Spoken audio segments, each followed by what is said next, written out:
The rupee just hit a fresh all-time low, 90.56 against the US dollar.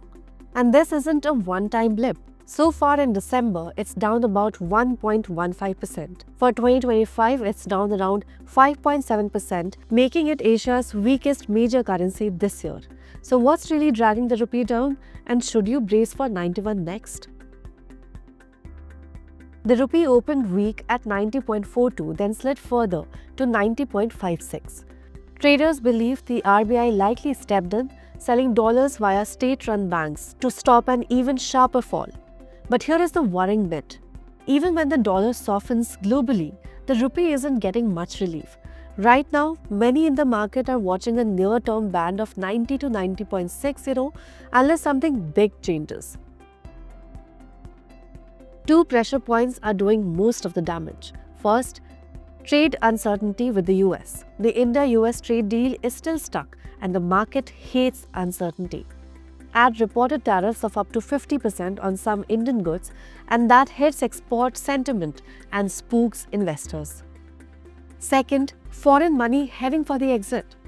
Foreign investors have sold heavily, 1.59 trillion rupees of Indian equities this month and nearly $18 billion in 2025 so far. When foreign funds sell Indian assets, they typically buy dollars to take money out, and that adds direct pressure on the rupee. Today is the final day of the current trade talks between Indian officials and the visiting US delegation. Prime Minister Modi and President Donald Trump also spoke on the phone last night. India is pushing for tariff relief. The chief economic advisor has said most differences are resolved and a formal agreement could come by March 2026. But until there is clarity, the rupee remains exposed. Near term, some are warning the rupee could drift towards 91.50 over the next 2 to 3 months. Why? Importers are buying dollars aggressively, exporters are holding back, precious metal prices are rising, and foreign outflows haven't fully cooled. So a softer rupee makes imports costlier, fuel, electronics and a lot more, which can feed into inflation.